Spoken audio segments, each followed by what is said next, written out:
Hey, hi, welcome back to a new video. So today we're going to be sitting down together and I will be taking you through my entire process of how I edit pictures in Lightroom, turning these raw images into what I would refer to as quite respectable pieces of artwork. So without further ado, let's get into it. Alright, so let us begin. Now today we'll be working with this picture right here, which is my mate stood on some rocks in an area known as the Bay of Fires, where all these rocks are bright red. Now, next is this picture here of a walker who very kindly posed for me whilst I was at a waterfall area, and they just happened to come along. And lastly, this panorama right here, which is a merge / blend of these three shots. So I think because we are here on the panorama, we might as well start with the panorama. So let's begin. I keep saying let's begin, but you know what I mean. Anyway, now depending on what type of editor you are, you might start with color or the effects right here. I always start with the light adjustment layer, especially for landscapes. Now, I always start with contrast. I bring it up to between 10 and 15, just where it feels right. So I think we're going to put this at a 13. Yeah, 13 looks good. We're gonna put it there. Next, we're going to bring down the highlights to around 70, and the shadows, we're gonna bring them up as well to, let's go, yeah, just around that 60 area, but as you can see, it looks a little bit washed out, and to compensate for that, we bring the blacks back in just to give it a bit more depth. And so from here, we kind of know what we're working with. And next I come down to the effects area and I use the dehaze tool. Now I always tend to keep it around between 20 and 30, just depending how I'm feeling on the day. And today, I think we're going to be putting it as a 25. I like that a lot. Now, as we can see, if we zoom in, it is a little bit noisy. So, to compensate for that, we just pull in some noise reduction, not too much, just a tiny little bit, just to soften up the edges, and we're going to pull the color reduction just back to the default of 25, just because if we pull it back too much, it just gives it, that gross graininess that we don't want. It's not the nice grain, so I tend to keep it there. Now, you could say in a way that this is done, but we're not done. We're so far from done right here. Now, continuing, we go to clarity. I always pull the clarity around the 20 mark, and just to compensate for that little grungy look, I'll bring the texture down to about 10 or 11. 11's fine. We can go with 11. And you can always see what type of work you've done by clicking the hide and show, and you can just have an idea of what your picture was before and after. So it's looking quite nice at the minute, I will say. Now next we're going to go into masking, because I really want to bring back this mountain to life. So we're going to go with a radial gradient mask and pull her out and pop that up here like that, like so, and that's good. So from here, I'm going to pull in the contrast a little bit more, pull out the shadows just a tiny bit, not enough because then it looks like that and it just looks stupid. So I'm just going to go to about a 9. That looks good. And next we're going to get the blacks and we're going to pull them back just there, and we're going to go to the temperature area and we're going to warm it up just a tiny bit, because it was sunrise, so you want to get a feeling that you're up there for sunrise when you look at this shot. So we're going to go for a 16. Now you can come up into this area on the mask tool, just turn it off just to see where you are and if you've gone too far, because you could be like that and go, oh, this looks amazing, and then you click it and realize just how badly you screwed up, and no one wants to be that guy or gal, depending on who's watching this video. Now from here, I'm going to just pull in a little bit of sharpness, and we can just, that looks good, and noise reduction just a tiny bit there, So from here, we're going to create a new mask, and that is going to be the sky. So you can select the sky now in Lightroom. It's fantastic. I don't have to try and, manually do it anymore, which is really, really, really awesome. And from here, we are going to pull in some tint just to give it that morning glow. And we're going to bring down the warmth of the sky to about a -6. That's nice. That's nice. Pull out the shadows just to, as you can see, it's only really down the bottom, and all that does is accentuate the low-lying cloud that was floating through. Give it a little bit of contrast. You can tell that I like contrast, can't you? And we're going to go down to the dehaze area, and we're just going to bring that to -9 just to give it a little bit more softness. Next, we are going to go to exposure, pull the exposure up just a tiny bit. Just a tiny bit. And then we are going to go to the colorize, tap that, and bring that up. Just you can play with it, figure out what you like. If you like bright purple skies, that's great. But I don't like purple skies, especially just for this image, And we're going to bring that up just a tiny bit, just to give it a little bit of that morning pink right there. Now you can turn this off. So it's only little fine-tune adjustments, but they are all adding to the final effect that we're going to go for. Now, next we're going to create a new mask. It's going to be a linear gradient mask, and we're going to pull that up from the bottom and click that there. And we're going to use this just to bring back some light to the bottom of the image. I'm going to pull the exposure up quite a lot to +1. Now, the reason I'm doing that is just to accentuate the sunrise coming over the mountain behind me when I was taking this picture. And we're just going to give it a little bit more depth by pulling in the blacks again.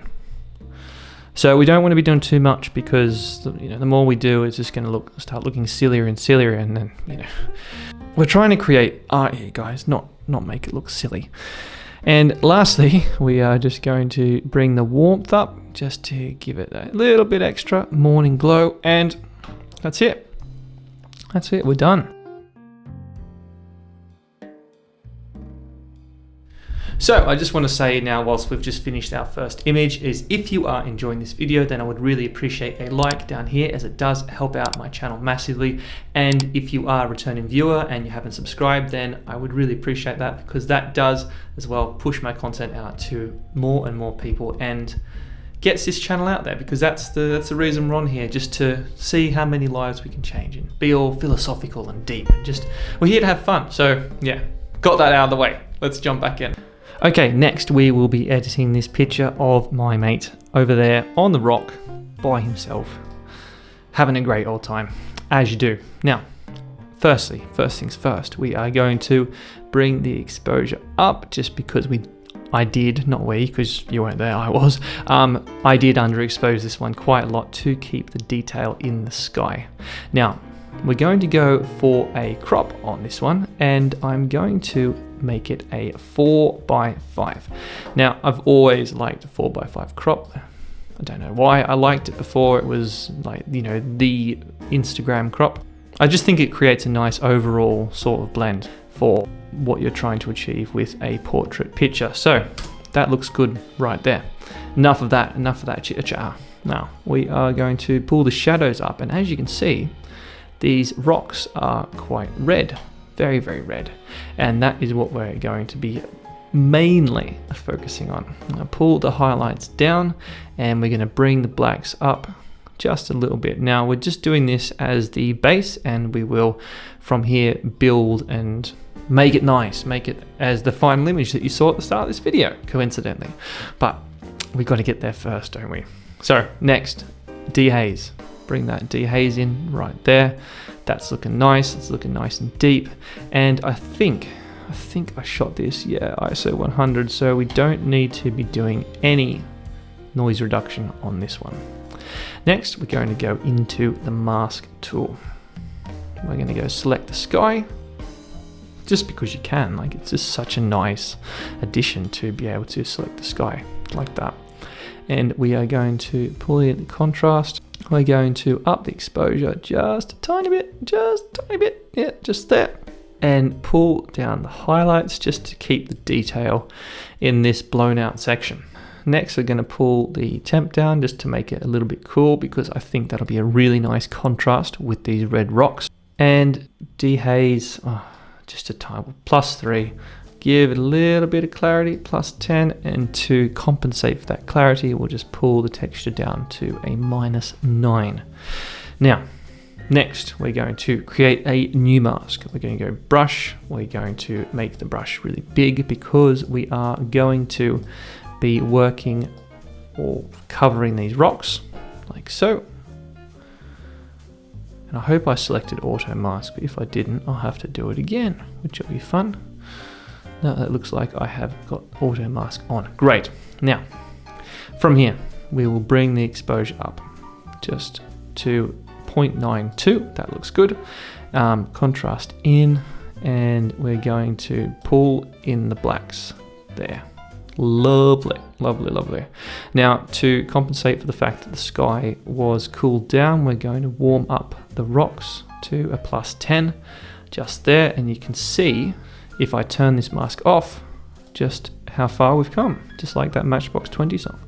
And we're going to then dehaze +11, and we're going to give it a little bit of sharpness. Not too much, because we don't want to go all the way out, because then it just becomes messy, messy, messy.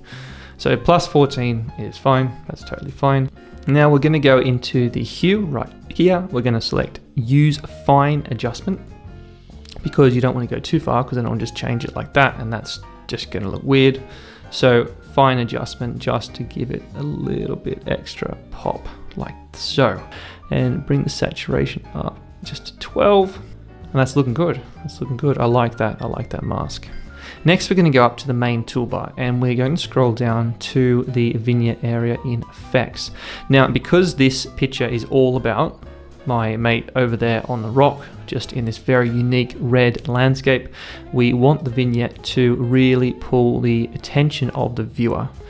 Now, we don't want to go too hard, because then it's going to look like that. It's going to look weird.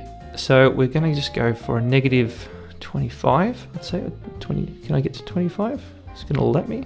There we go, -25.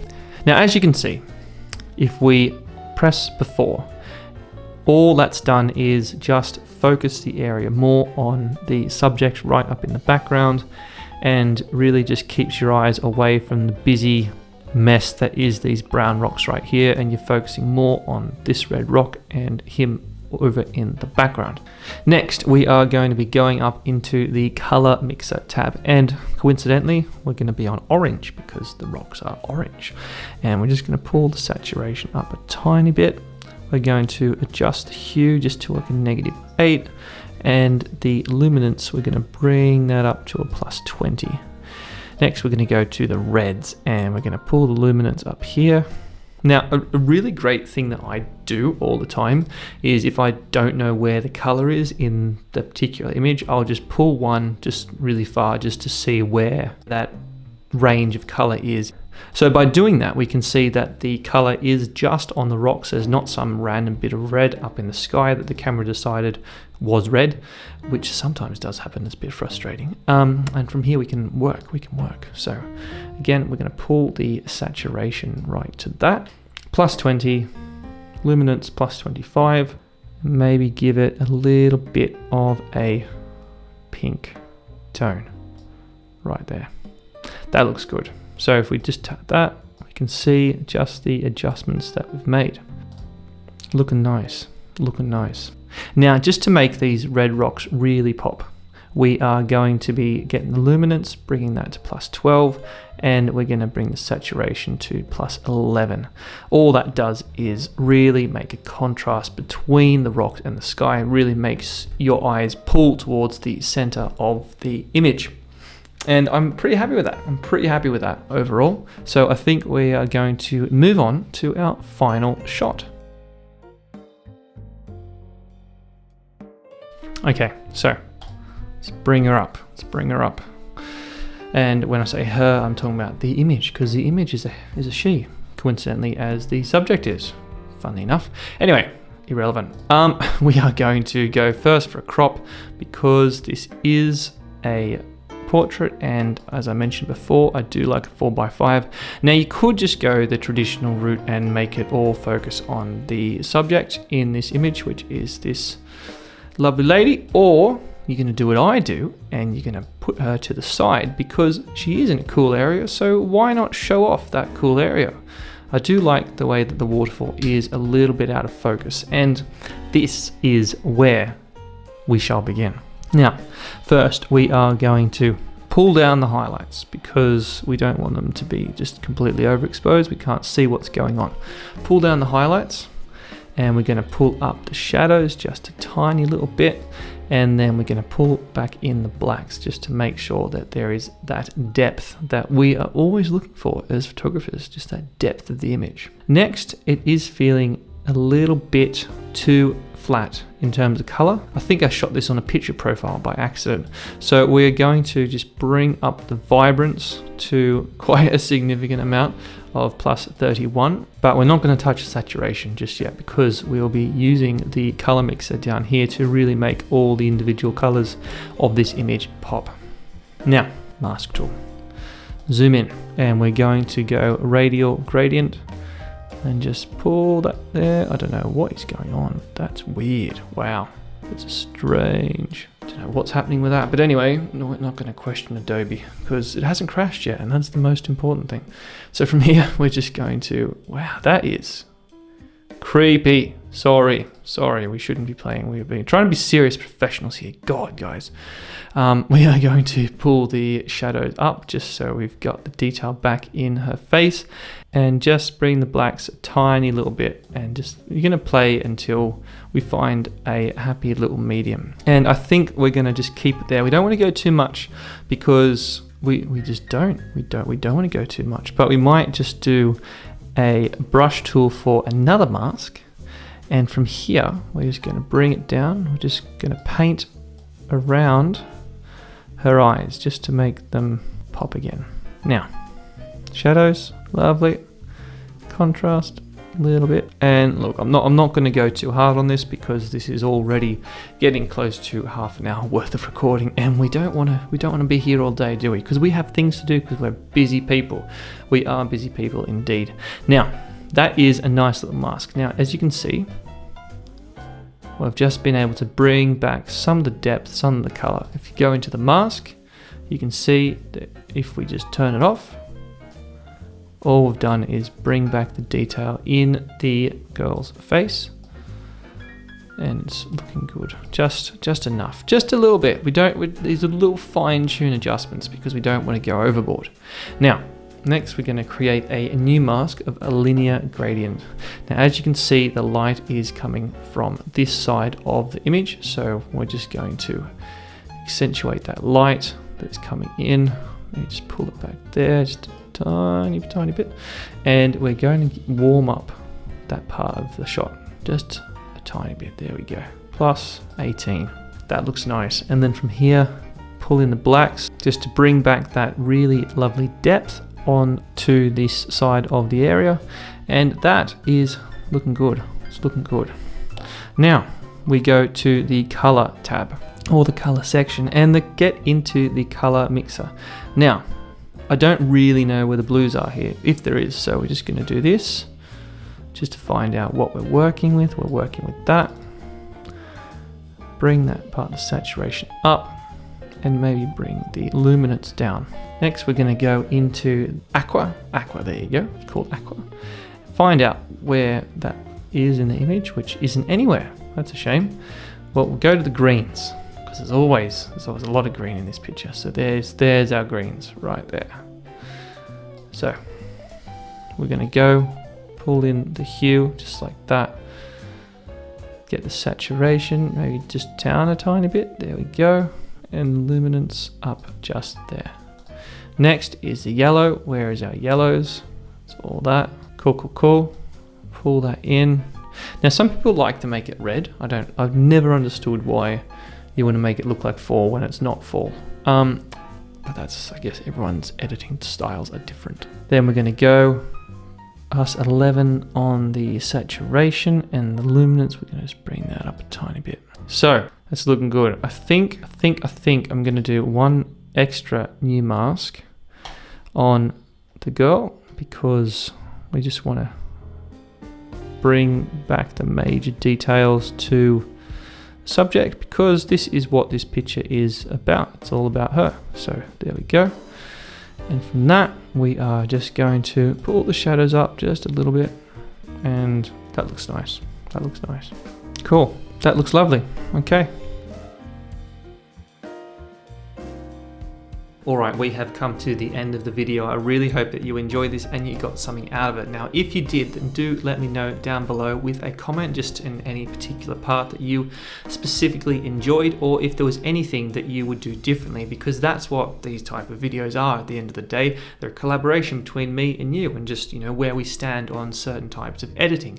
So, I'll be waiting to hear from you. Now, as always, if you did enjoy this, as I said before, then a like and a subscribe, or, you know, both, whichever one you suit, would be really appreciated. And then I will see you in the next one. So take care until then. Bye.